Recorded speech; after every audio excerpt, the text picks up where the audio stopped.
The day I lost my baby, she called my husband and told him to leave me. She said I was broken, unstable, a liability. She thought I'd never find out. She was wrong. And she found that out at her own birthday party, in front of everyone she'd ever used against me. My name is Claire. I'm 34 years old. And for 7 years I smiled at a woman who was slowly, methodically, and very deliberately dismantling my life, one whispered lie at a time. This is the story of how I found out what I did about it and why I don't regret a single second of what happened at that dinner table. But before I get to the birthday party, you need to understand how we got there. Because none of this makes sense unless you know who Diane is, who my husband Marcus is, and who I was before all of this began. I need you to stay with me on this. Because there's a moment coming, a moment where everything shifted, and when you hear it, I think you'll understand exactly why I did what I did. I met Marcus at a work conference in Denver. I was 26. He was 28. He was the kind of man you notice from across the room, not because he was loud or flashy, but because he was still. Most people at those things are either networking too aggressively or hiding in the corners checking their phones. Marcus was just present. Calm. He was standing near the windows looking out at the mountains, holding a coffee cup with both hands, not performing for anyone. I found that deeply attractive in a way I couldn't explain at the time. We talked for 4 hours that first night. Just talked. About our families, our jobs, what we thought work was supposed to mean versus what it actually meant in practice. He was thoughtful and funny, and he asked questions that made me feel like he genuinely wanted to know the answers. By the end of the conference, I had his number and a feeling in my chest I hadn't had in years. We dated long distance for 8 months. He was in Chicago. I was in Atlanta. We made it work because both of us had decided fairly early on that the other one was worth the inconvenience. He flew to me twice a month. I flew to him once. We FaceTimed every night, even when one of us was exhausted. We built something real during that time, something that felt solid and honest and mutual. His mother called me for the first time about 3 months into our relationship. I remember being surprised and touched. I thought it meant she was excited about me, that Marcus had talked about me enough that she wanted to reach out. The call was warm. She asked about my family, my job, my background. She laughed easily. She said, "Marcus has never introduced me to anyone this early, Claire. You must be something special." I still cringe when I think about how good that made me feel. Diane Henderson was 63 when I met her in person for the first time. She was the kind of woman who commanded a room without raising her voice. Tall, elegant, with silver-streaked hair she wore in a way that made it look intentional and expensive. She dressed well. She spoke well. She had that particular ability some older women have of making you feel simultaneously at ease and slightly on trial. Like she was deciding something about you while also being perfectly pleasant. Marcus's father, Robert, had passed away 4 years before I entered the picture. It had been just the two of them, Marcus and Diane, for a long time before I came along. Marcus spoke about his mother with real warmth, and also, I would come to notice, with a kind of subtle deference that I initially found sweet. He checked in with her frequently. He worried about her being alone. He drove the 4 hours to her house in Springfield almost every other month. He called her every Sunday without fail. At the time, I thought it was a sign of good character. A man who loved and respected his mother. A man who would be a good partner, a good father, a good son. I didn't understand yet what I was actually looking at. We got engaged after 18 months together. Marcus proposed on a Tuesday night in our apartment. We'd moved in together by then in Chicago with takeout containers on the coffee table and a movie paused behind him. He got down on one knee next to the sofa and pulled out a ring that had belonged to his grandmother. I cried. I said yes before he finished the sentence. It was exactly the kind of proposal I had always wanted without knowing it, private, genuine, us. Diane's response when Marcus told her the next morning on the phone was measured. I was in the kitchen making coffee, not on the call, but I could hear her voice through the phone from across the room. She said, "That's wonderful, sweetheart." And then there was a pause. And then she said, "Are you sure you've given yourself enough time?" Marcus told me later that she was just being cautious. That she worried about him. That she'd always been a little protective since his father died. I accepted that. I told myself it was understandable. I told myself she just needed time to get used to the idea. We set the wedding date for 14 months later. A Saturday in October. We chose a venue outside Chicago that I had fallen in love with, an old renovated barn with string lights and wide windows overlooking a lake. We started planning. It was a good time. We were happy in that specific way that engaged couples are happy, busy and full of something to look forward to. And Diane was helpful. She inserted herself into the planning with an energy that at the time seemed generous. She had opinions about the caterer, the flowers, the seating chart, the invitation design. She came to 3 different venue walkthroughs. She called Marcus almost daily during the planning period with suggestions and concerns. I tried to include her. I tried to run decisions by her to make her feel involved, to bridge the gap between what I wanted and what she seemed to expect. The first moment I felt something was wrong, actually wrong, not just difficult or inconvenient, was about 6 months before the wedding. I had found a florist I loved. A woman named Rosa who did the most incredible asymmetric arrangements, wild, lush, a little unconventional. I was ecstatic about her work. I showed Diane some photos over lunch one Sunday when she was visiting. Diane looked at the photos carefully, said interesting, and then smiled at me. 2 days later, Rosa called me to let me know she was no longer available on our date. She was apologetic and brief. She said she'd had a conflicting booking come through. I was disappointed but not suspicious. These things happen. I found another florist I liked. Diane came with me to the consultation, which I suggested thinking it would help, and this florist, too, became unavailable 3 weeks later. It wasn't until florist number 3 dropped out the week before the wedding, citing a personal emergency, that I started to feel something cold in my stomach. But even then I pushed it down. Even then I told myself it was coincidence. What kind of person does something like that? What kind of mother-in-law deliberately sabotages a wedding florist? It was too strange to be real. Too petty to be believable. I must be being paranoid. We got married with flowers from a grocery chain, arranged beautifully by a family friend who had no professional training but gave everything she had. The ceremony was still beautiful. Marcus cried when he saw me walk in. I cried through most of it. We danced until midnight. And I put the florist situation in a box in my mind and sealed it shut. That box would fill up faster than I ever could have imagined. The first year of marriage was, on the surface, good. We settled into life together. I was working as a marketing strategist for a mid-sized tech firm. Marcus was in finance, not Wall Street level, but solid, steady, the kind of career that grew slowly and consistently. We bought a house in Evanston. We got a dog, a cream-colored golden named Biscuit. We had a life. But Diane was always present in it. Not physically, she still lived in Springfield, but in the way she occupied Marcus's attention and concern. She called constantly. She had a series of health scares that first year, a chest pain episode that turned out to be acid reflux, a fall that resulted in nothing broken, a medication mix-up that required a weekend visit from Marcus. Each time Marcus would drop everything and go. Each time I would stay home with the dog and tell myself this was what good sons did. I want to be honest here. In that first year I didn't resent Diane. Not really. I found her exhausting at times, and I noticed that her calls seemed to increase whenever Marcus and I had something good going on, a vacation planned, a promotion, a pregnancy scare that turned out to be a false alarm, but I didn't assign malice to it. I just thought she had poor timing and high anxiety. Looking back, I can see that was exactly what she wanted me to think. It was the second year of our marriage when the first real crack appeared.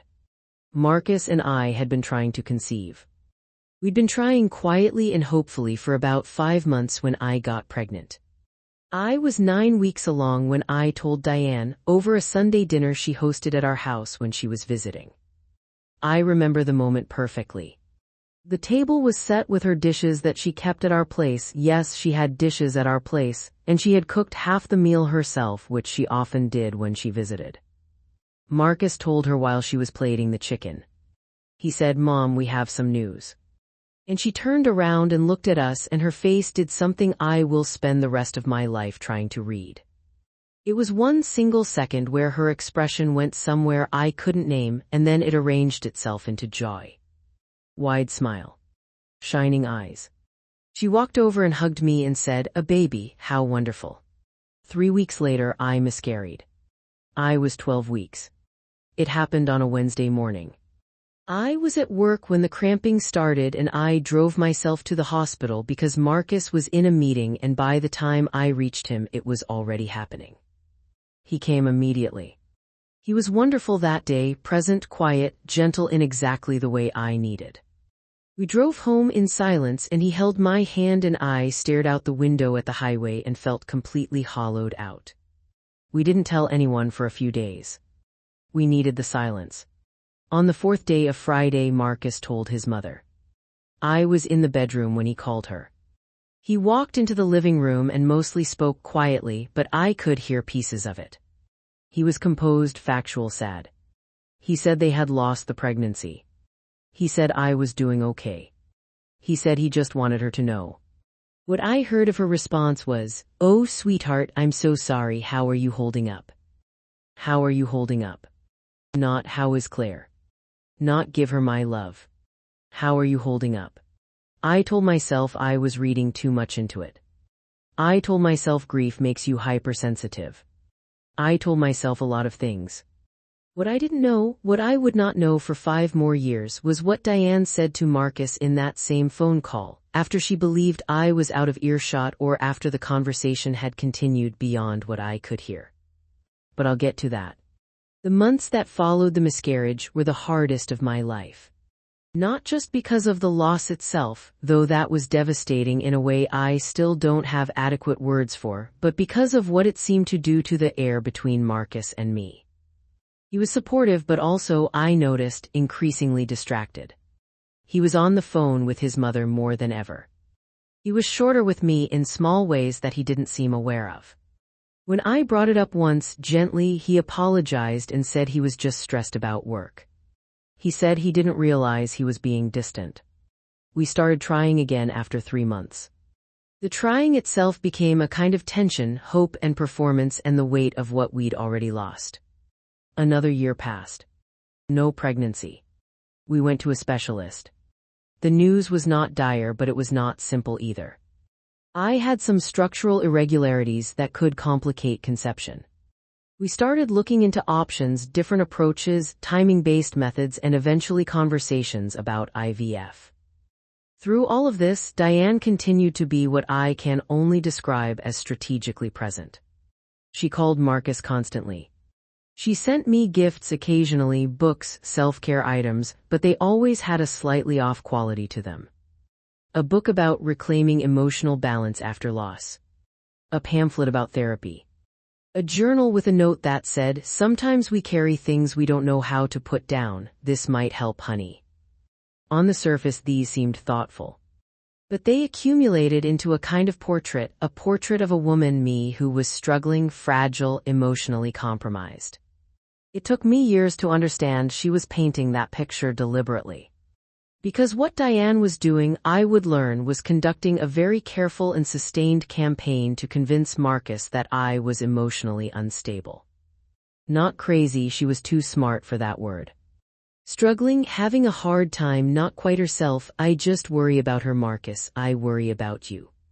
She never said anything that couldn't be reframed as concern. She never made a direct accusation.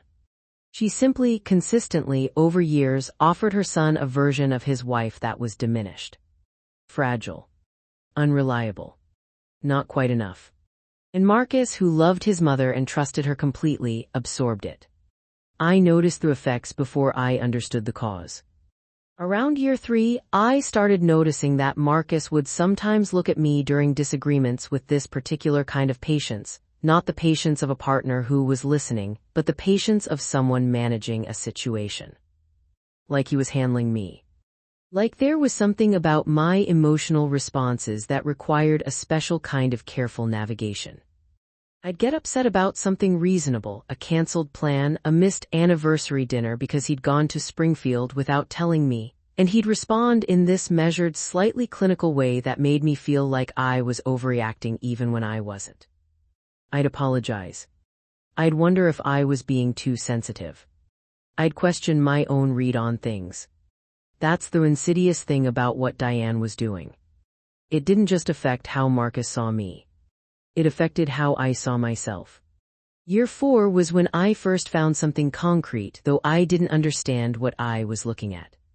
We had taken a trip to Italy for our anniversary, a big trip, the kind we'd always talked about but hadn't managed before.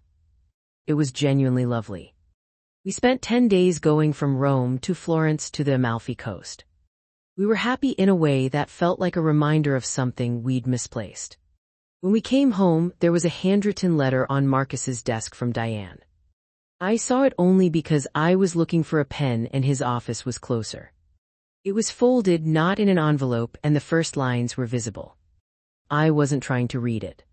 I just saw the first words before I realized what I was looking at. The words were, "I know you don't want to hear this, but when you came home last month you seemed less like yourself and I think I know why." I stopped reading because Marcus walked in. I mentioned casually that there was a letter from his mom on the desk. He picked it up and pocketed it without commenting. I didn't push. But I thought about those words for a long time. Less like yourself. What did that mean? What was she implying was making him less like himself? And why did she need to say it in a letter? She talked to him constantly on the phone. I would come to understand, she wrote certain things down when she wanted him to reread them. When she wanted them to sink in. Year 5 was the year everything crested, though I didn't know it at the time. I got pregnant again. 8 weeks in, I was cautiously, terrifyingly hopeful. We didn't tell anyone for a long time, longer than before. We didn't tell Diane until I was 14 weeks, past the point where we'd lost before. Marcus called her on a Sunday morning. I sat next to him this time, close enough to hear both sides. She said, "Oh, that's really wonderful, you two. Are you feeling okay about it, Claire, given everything?" I said yes, I was. I said we were cautious but hopeful. She said she was praying for us. I lost the pregnancy at 16 weeks. This one was harder. Physically harder, medically more complicated. I spent 2 days in the hospital. Marcus stayed with me both days. His mother drove up and sat in the waiting room for several hours the first day, which I would have found touching had I known then what I know now. She didn't come in to see me. She waited outside in the waiting room, and when Marcus came out to speak to her briefly, she held his hands and looked at him with tremendous sorrow and said things I couldn't hear. The recovery from this loss was longer and darker. I took leave from work. I saw a therapist, genuinely needed one, not as Diane's gift implied. I had days where I couldn't do much beyond existing. Marcus was patient during this period, but also increasingly, almost imperceptibly, further away. Not physically. But the quality of his presence changed.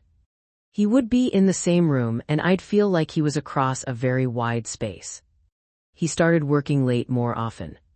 He started running on weekends, long early morning runs that he'd never done before, and coming back looking not refreshed but like he'd been somewhere he was trying to process. He was kind to me. But he was also managing me, I could feel it. One night in late fall, I woke up at 3 in the morning and Marcus wasn't in bed. I found him in the kitchen, sitting at the table in the dark, staring at nothing. I sat down across from him and asked if he was okay. He said yes. I asked what he was thinking about. He was quiet for a long time and then he said, "I just want to make sure we're okay, you and me, I just want to make sure we're doing this right." I said I thought we were. I said I loved him. He said he loved me too. But there was something in his voice that sounded like someone trying to talk themselves into something. I felt it in my chest and I didn't sleep for the rest of the night. In year 6, I need to tell you about the text message. I had been using Marcus's phone to look up a restaurant. Mine had died and we were trying to find a place for dinner. I was scrolling through his browser history and I accidentally opened his text messages instead.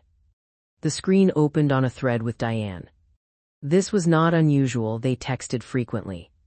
What was unusual was the message I saw at the top of the thread, which was not old.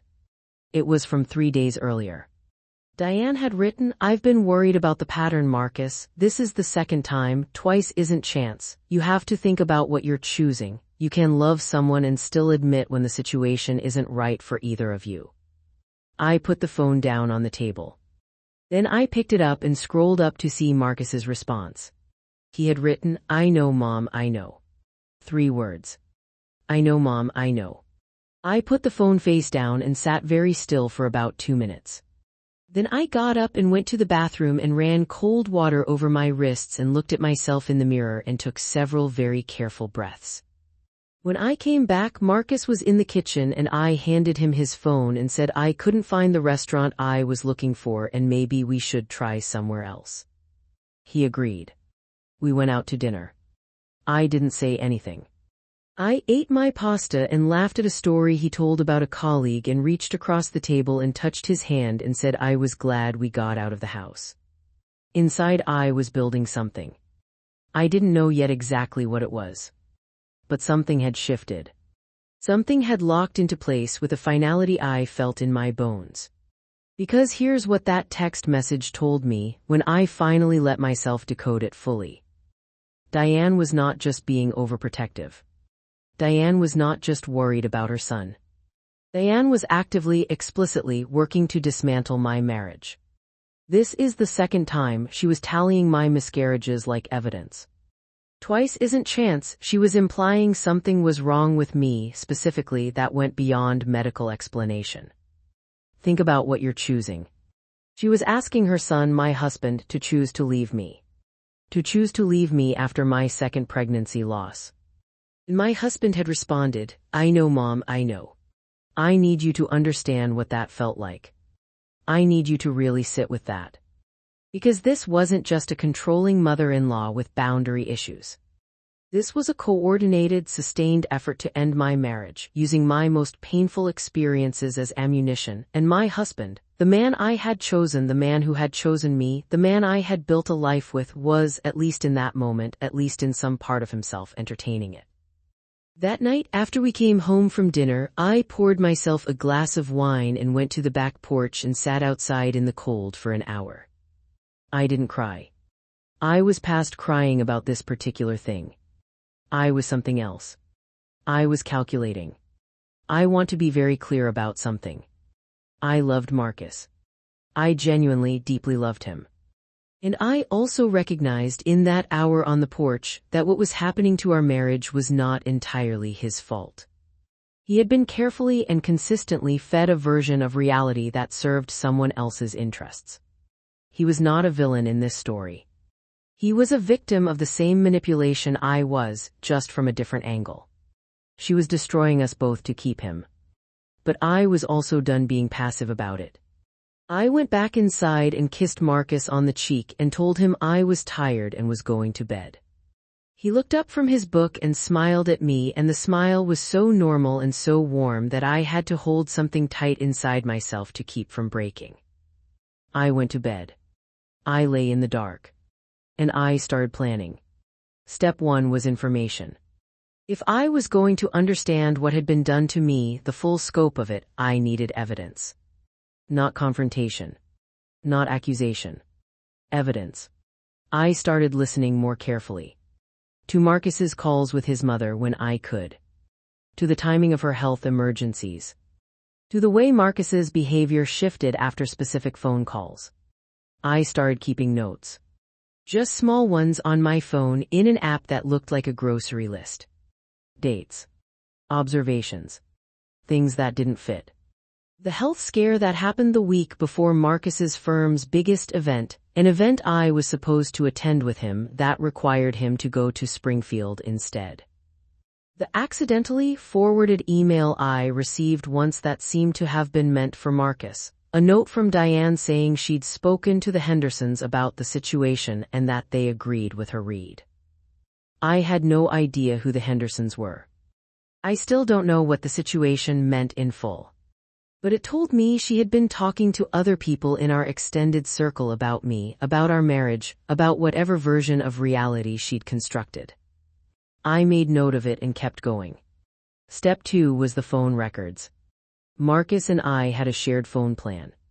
I had always had full access to the account, we'd set it up together. I'd never looked at the call logs in any serious way because there was no reason to. Now I did. I sat with 3 years' worth of records, and I started mapping patterns. What I found was not surprising, but it was damning.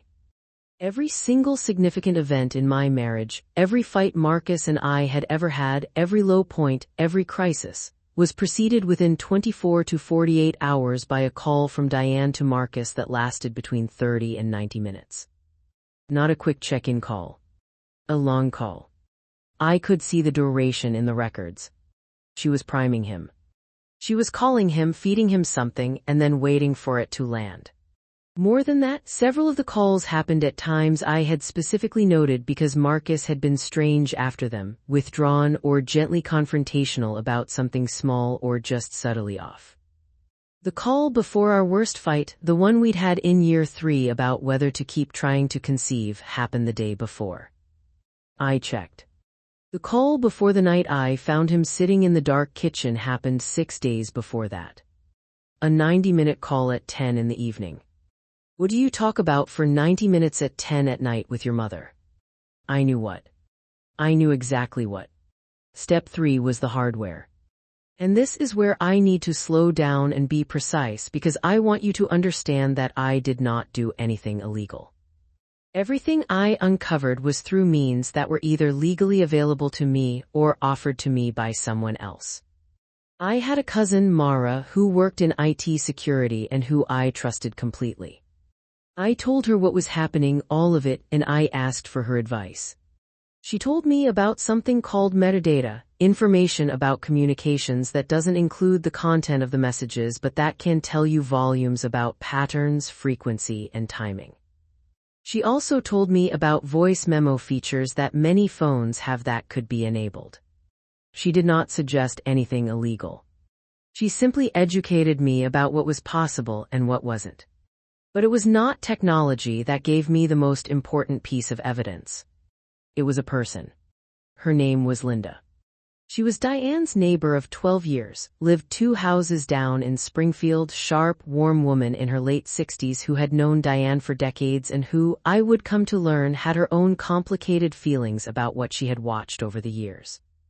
I had met Linda a handful of times at family functions at Diane's house. She was always pleasant, always remembered my name. I reached out to her on the pretext of wanting to send Diane a birthday gift and needing her size for something. The upcoming birthday was 4 months away at that point. We had a phone call that was supposed to be 15 minutes and lasted 2.5 hours. Linda told me things. She told me about a woman named Christine, Marcus's girlfriend before me, whom he'd dated for 3 years and who everyone in Springfield expected he would marry. Linda said Diane had managed that relationship too. That Christine had broken up with Marcus and moved away and that the breakup had been strange, not like Christine at all. She didn't know specifics. But she'd always felt something was off. She told me that after Marcus's father Robert died, Diane had made a comment at a church gathering, not to Linda directly but overheard, that she would never let them take him too. She'd initially assumed Diane meant losing him emotionally the way she felt she'd lost Robert to stress and overwork. But looking back, Linda thought it meant something else. And then Linda told me about the Sunday afternoons. She said that when Marcus visited Diane in Springfield, which was regular, sometimes Linda would be at Diane's house for Sunday coffee. They had a standing coffee arrangement. And she had noticed over the years that Diane's demeanor during these visits changed depending on how the visit went. If Marcus seemed content and absorbed in his home life with me, Diane would be notably agitated after he left. But if Marcus seemed stressed or if there had been any trouble between us, Diane would be, and Linda used the word carefully, relieved. Not happy. Relieved. Like a weight came off her shoulders, Linda said. And I thought that was strange, Claire. I thought that was a very strange thing to feel about your son's difficulty. I thanked Linda. I thanked her carefully and warmly. I told her I had learned a lot from our conversation. And I asked her very gently if she would be willing to speak with me again. She said yes anytime.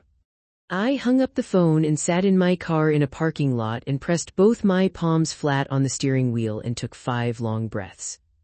I had a picture now. Not complete, but clearer.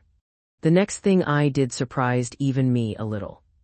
I called Marcus's Aunt Patricia, Robert's sister. She lived in Columbus and was a retired school teacher, and she was not close to Diane, had never been particularly. I had met her at the wedding and at 2 Christmases, and she had always seemed like a woman who had opinions she kept contained out of courtesy. I told her I was calling because I was having some difficulties in my marriage and I needed perspective from someone who had known Marcus's family for a long time. I told her I wasn't looking to cause trouble. I was looking to understand. Patricia was quiet for a moment and then she said, "What do you want to know?" Over the next 40 minutes, she told me that Robert had been miserable in the last years of his marriage. That he had told Patricia, in one of the last real conversations they'd had before his death, that he felt trapped in a way he couldn't explain, that Diane had a way of making him feel like he couldn't function without her scaffolding his reality. That he tried to talk to Marcus about it once and Diane had found out, and there had been a devastating confrontation that permanently damaged Robert's relationship with his son. Diane isolated Robert, Patricia said plainly. She kept him from his people, from his perspective, from his sense of himself. I watched it happen over 25 years, and then he was gone. She paused. I've worried about Marcus for a long time, Claire. I asked her if she would be willing to talk to Marcus. She said not yet, not until there was a reason he'd listen. But she said she would be there when that moment came. I thanked her and hung up and added this to my notes. I now had a pattern that went back at least 25 years. Diane did not just want to keep her son close. Diane had an active, pathological need to be the primary relationship in Marcus's life. She had done it to his father. She had done it to Christine. And she had been doing it to me for 7 years with increasing desperation as my marriage with Marcus deepened, and our lives became more and more our own. But I still needed the recording. Let me tell you about the recording. About 2 months after my conversation with Linda, I got a phone call from an unknown number. I almost didn't pick up. I'm glad I did. It was Linda. She said she was calling from a different phone because she didn't want, and she was slightly embarrassed saying this, she didn't want to use a phone that might be connected to Diane in any way. Then she said she had something she needed to tell me. She said she had been at Diane's house the previous Sunday for their coffee arrangement. And while she was there, she had gone to use the bathroom and passing the hallway had heard Diane on the phone. Not an unusual thing, Diane took calls during these Sundays sometimes. But something in the tone had made Linda slow down. She had not been eavesdropping intentionally, she wanted me to know. But she had heard enough. And what she had heard was Diane speaking to someone, not Marcus. Linda said someone else, maybe a friend, saying the following, and Linda had written it down because she knew she needed to tell me. The second one is actually a blessing if you think about it the right way. It shows the pattern, I told him. This is not about bad luck, this is about what she is. Some women aren't built for it. Some women aren't built for family, and Marcus deserves to know that before more years are wasted. Linda's voice was very quiet when she read me that. There was a pause. Then she said, I thought you should hear it. I thanked her. My voice was completely steady. After we hung up, I went to the bathroom in my office building and was sick, and then I washed my face and reapplied my makeup and went back to my desk and worked for the rest of the afternoon. The second one is actually a blessing. Said about my second miscarriage. About the 16-week loss. About the baby I had named privately in my own head Gabriel. She had called that a blessing. She had said I wasn't built for family. That is what Diane Henderson thought of me. And that is when the nature of my planning changed. What I had been doing up to that point was gathering information with the vague sense that someday I would use it to have a very serious conversation. To confront Marcus with the truth. To try to make him see. To fight for my marriage.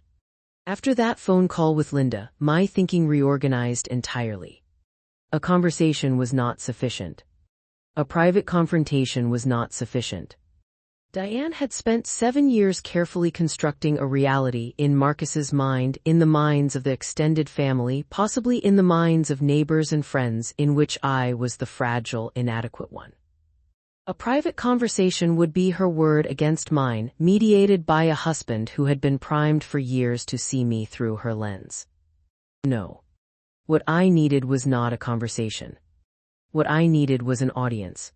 It was around this time, about 8 months before the birthday party, that I started working backward from Diane's 70th birthday, which I already knew was a big deal. She had been talking about it for 2 years. Marcus had started planning something with his cousins. There was going to be a dinner, formal, extended family, maybe 40 people.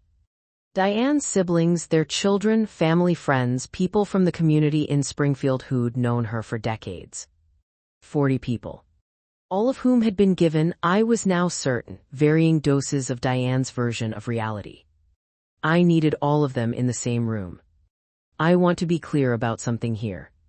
I spent real time, weeks, honestly, thinking about whether what I was planning was right. Not legal, not strategic. Right. I thought about Marcus and what this would do to his relationship with his mother. I thought about whether there was a kinder path. I thought about the family members who were innocent bystanders and what it would mean for them to be present for this.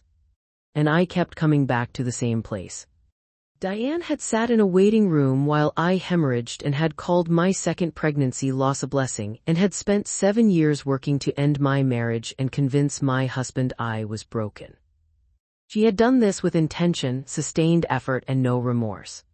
And she would continue to do it, to me, to Marcus, to whatever happened next in our lives, until something stopped her.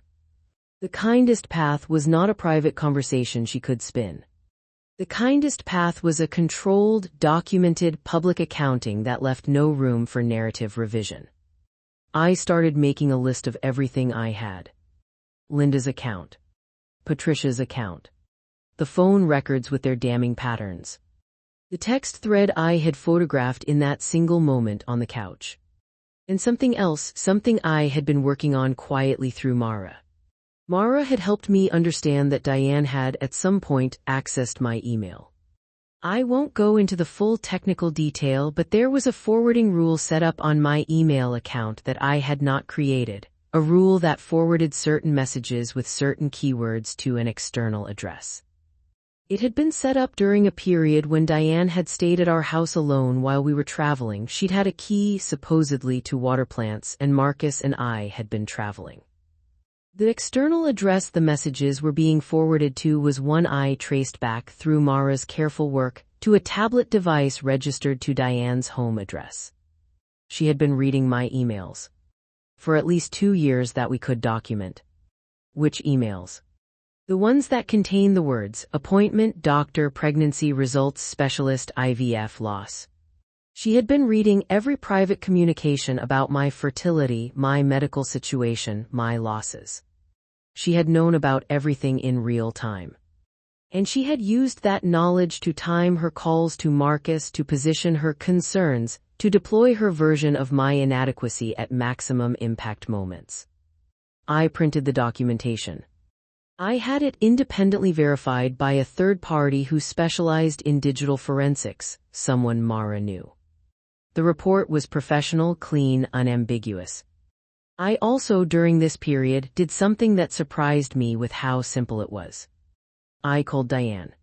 I called her on a regular Tuesday afternoon with nothing particular to say. I told her I was just checking in. I said Marcus had been working a lot and I was thinking about planning something special for him. I was warm, chatty, exactly as I had always been. She was warm back. We talked for 40 minutes. And during that conversation, I guided us toward the topic of the pregnancy losses, of our fertility journey, of how hard it had all been. She expressed sympathy. I steered the conversation toward Marcus and his feelings about it, and she said several things. She said she worried about whether the repeated heartbreak was sustainable for him. She said she thought Marcus needed a partner who could give him stability. She said, and this part I will never forget, some things you love someone enough to be honest about, even when it's hard. And the entire call was being recorded on my end with full legal compliance. I live in a one-party consent state. I had what I needed. For the 8 weeks leading up to the birthday party, I said nothing unusual to anyone. I was perfectly normal. I attended planning calls with Marcus's cousin about the party. I contributed ideas. I ordered flowers, ironic given my history with florists. I bought Diane a beautiful cashmere wrap for her gift and had it engraved with her initials. I was the perfect daughter-in-law. And I was also quietly and very carefully preparing what I would say. 2 weeks before the party, I told Marcus I wanted to say a few words at his mother's birthday dinner. He was touched. He said she would love that. He said she had always wanted me to feel like family, that it would mean everything to her. The evening of the party was a Saturday in October, which felt appropriate. My wedding had been a Saturday in October. The venue was Diane's house. She had a beautiful old house in Springfield with a formal dining room that seated exactly the number of people who would be there. Someone had hung a banner. There were flowers, lilies, Diane's favorite. There was a catered dinner and a 3-tier cake, and Diane at the head of the table in a blue dress looking like exactly what she wanted to look like, the matriarch, beloved and central and safe. I wore black. I know that's a choice people noticed. I wore a fitted black dress, heels, and my grandmother's pearl earrings. Marcus squeezed my hand when I came downstairs and told me I looked beautiful. I smiled at him and held his hand and thought, I love you. I am doing this for us. I hope you can understand that someday. The dinner was lovely. The food was excellent. People laughed and told stories. Diane's older sister made a toast that was genuinely funny and full of warmth. 2 of her neighbors gave short, sweet speeches. Marcus's cousin read a poem. The cake was brought out. Everyone sang. Diane laughed and covered her eyes and said she was overwhelmed and grateful. Then Marcus stood and said, and Claire wanted to say a few words. I stood up. The room was warm and full and the candlelight was amber, and there were 43 people at that table, and every single one of them looked at me with varying degrees of warmth and expectation. This was the daughter-in-law. The wife. The woman who had always been so lovely, so gracious, so good to Diane. I said, I've been thinking about what to say tonight for a very long time, and I realized that the only thing worth saying, the only gift I could give that would mean anything, is the truth. I had a small Bluetooth speaker on the table next to my play setting. I pressed play. The recording I played first was not the most damning one.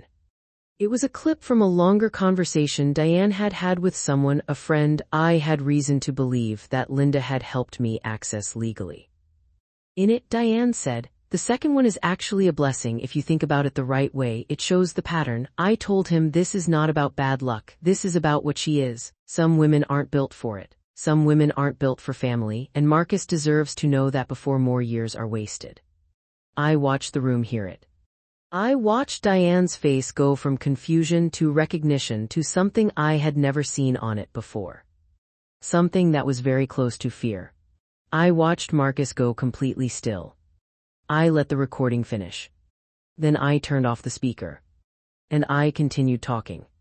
I said I knew that many people in this room had, at various points, heard things about me. About my struggles. About my emotional state. About whether I was the right partner for Marcus. I said I had spent 6 years wondering why my husband sometimes looked at me like I was something fragile that might break. I said I had wondered for years why I felt, in my own marriage, like a guest on probation. And then I told them why. I laid it out. Not hysterically, not dramatically, not with tears. Clearly. Calmly. Chronologically. I told them about the florists. I told them about the text message. I told them about the email forwarding, and I held up the printed technical report and let people see what it was. I told them about Patricia's account, and I looked at Patricia across the table, who nodded. I told them about Linda, and Linda was there too because I had asked her if she would come and she had said yes. And then I played the second recording. The phone call I had made to Diane 2 months prior, in which she said in her own warm, reasonable, concerned voice, "Some things you love someone enough to be honest about, even when it's hard." In context, full context with my questions around it, she was talking about her son's marriage. About me. About being honest enough to recommend he leave. And then I played one more. The one from the day of my second miscarriage. I am not going to tell you how I got this one. Suffice to say that Mara is very good at her job and everything was obtained legally. In it, Diane's voice says, "Marcus, listen to me, you have to think about your future. This woman is not going to give you what you need. I see that now, I see that clearly. You need to let this go before more time passes." The day of my second miscarriage. While I was still in the hospital. When that recording ended, the dining room was the most complete silence I have ever sat inside. Not a chair moved. Not a glass was touched. And then Marcus's cousin, a woman named Grace who was 38 and who had always been kind to me, made a sound. A small, involuntary sound that was not quite a word. Just the beginning of one. I turned to Diane. She was looking at the table. She was not looking at me or at Marcus or at anyone. She was looking at the tablecloth in front of her. Her hands were folded in her lap. I said, "I don't want an apology. I don't want a scene. I want you to understand that I know, and I want the people in this room to know that I know. That's all." Then I sat down. What happened next took about 90 seconds. Marcus pushed back his chair. He walked to the end of the table. He stood beside his mother. And then he knelt down and said very quietly in a voice I had to strain to hear from 6 seats away, "Is this true?" She didn't answer for a very long time. And then she said, "I was protecting you." Marcus stood up slowly. He nodded once like something had clicked into place, like a bone resetting, like a thought he'd been circling for years finally landing. He came back to his seat. He sat down next to me. He reached under the table and took my hand. He held it very tightly. He didn't say anything. He didn't need to. The party ended within the hour. People said quiet goodbyes. Some people hugged me, Grace, and 2 others I hadn't expected. Linda stopped at my shoulder and squeezed it without a word, and I nodded at her. Patricia caught my eye across the room and pressed her hand to her heart. Marcus and I drove home in silence. 3.5 hours. The whole way. We were halfway between Springfield and Evanston when he pulled off at a rest stop and turned off the engine and put his forehead on the steering wheel. He sat like that for a while. I didn't say anything. I watched the highway lights in the dark. Then he lifted his head and looked at me and said, "How long have you known?" I said, "Long enough." He said, "Why didn't you tell me first? Why didn't you come to me?" I thought about that for a moment. And I said, "Because I needed you to hear it, Marcus, not from me telling you something. I needed you to hear it the way I heard it, without anyone filtering it first." He was quiet. Then he said, "She called my father's death a relief once. I never understood what she meant." I looked at him. He looked back at me. He said, "I've been losing myself for years and I didn't know what it was." I said, "I know." He started the car. We drove the rest of the way home. When we got inside, Biscuit was waiting at the door and Marcus sat down on the floor and let the dog crawl all over him for a long minute, and I sat next to him on the floor with my back against the wall and we just existed there for a while. I don't want to tell you that everything was perfect after that. Because it wasn't. The months that followed were some of the hardest we'd had, not because of resentment between Marcus and me, but because he had to reckon with what his mother had done and with his own part in allowing it to continue. That is not a quick or clean reckoning. He started therapy. I continued mine. We did couples therapy for a year with a woman named Dr. Osai, who was the best therapist I have ever encountered. Diane called twice in the first week, and Marcus did not pick up either time. He called her back 2 weeks later, and they had a long conversation that I was not present for. He told me afterward that she had cried. That she had said again that she was protecting him. That she genuinely believed the things she had done were love. I think she does believe it, Marcus said. Which almost makes it worse. He told her they would not see each other for the foreseeable future. He told her he needed space to understand what had happened and what their relationship could look like going forward, if anything. He told her that what she had done to me, the email access, the deliberate campaign, the calls at the hospital, was not protection. It was control. It was harm. And he needed her to be accountable for that. I don't know how that conversation felt for him to have. I know it cost him something real. I know he loved her still, even then, in the complicated, grief-heavy way you can love someone who has wronged you enormously. I also know, and this is something I held onto during the hard months, that he was still here. He was sitting with me in our house with our dog, choosing to rebuild something that she had been working to destroy for 7 years. That is what she had underestimated. She had spent all that time trying to make him leave. And in the end, her actions were what made him stay more fully and more clearly than he ever had before. About 8 months after the birthday party, I got pregnant. This one took. We were terrified the entire pregnancy. I don't think either of us fully breathed for 8 months.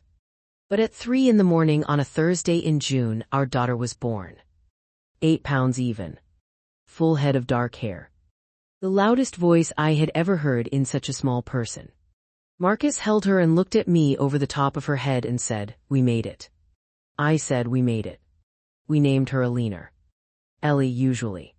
She is 18 months old now as I record this, and she is the most stubborn, curious, joy-saturated person I have ever had the privilege of knowing. Diane has seen her once. A supervised visit arranged carefully at a neutral location. Marcus was present the entire time. The visit lasted 2 hours. Diane held Ellie and cried quietly, looking at her with an expression I couldn't fully name. Something like remorse. Something like longing. Something like a woman seeing the cost of her choices embodied in 8 pounds of infant who had no idea about any of it. I watched from across the room. I felt many things. I'm still processing what exactly. People ask me sometimes when I tell this story whether I regret doing it that way. Whether the birthday party was too much. Whether there was a more compassionate approach. I've thought about this honestly. Here's what I believe: Diane needed witnesses. Not because I wanted to humiliate her, though I understand why it looked like that. But because every private conversation we might have had would have been mediated by a dynamic she had built over decades. She would have reframed it. She would have spun it. She would have gotten to Marcus first and set the terms of reality before I could get there with the truth. The only way to make the truth undeniable was to make it public. To let people see it directly together without her being able to manage it first. Was it painful? Yes. Was it the kindest possible version of what needed to happen? I believe it was, given all the constraints. I gave her no insults, no names, no accusations beyond what was documented. I simply played her own words back to her in front of people who loved her and asked her to reckon with them. Some of those people, 2 of her siblings, did not speak to her for months afterward. Some have rebuilt the relationship on new terms. The community in Springfield has a different understanding of Diane now. She knows it. I think she lives with it. I don't feel joy about that. I want to be honest. I feel a kind of grim satisfaction that the truth is out, and something closer to sadness when I think about the woman she could have been, the grandmother Ellie deserved, the mother Marcus needed, the family we all could have had. She chose something else, and it cost her dearly. I chose something too. I chose to see clearly, to document carefully, to wait until the moment was right, and then to hold her accountable. Not out of cruelty. Out of a belief I still hold, that the truth once spoken plainly and publicly enough cannot be entirely undone. Marcus is okay. We are okay. Better than okay most days. There are still hard ones. There are still moments when I catch him staring at nothing and I know he's somewhere complicated, sorting through the years. I let him be there. I make sure he knows I'm not going anywhere. And Ellie is on the living room rug right now, eating what I think might be part of a board book, which is not ideal, and Biscuit is next to her looking personally offended by her choices, and Marcus is in the kitchen making Sunday dinner. This is what Diane worked 7 years to prevent.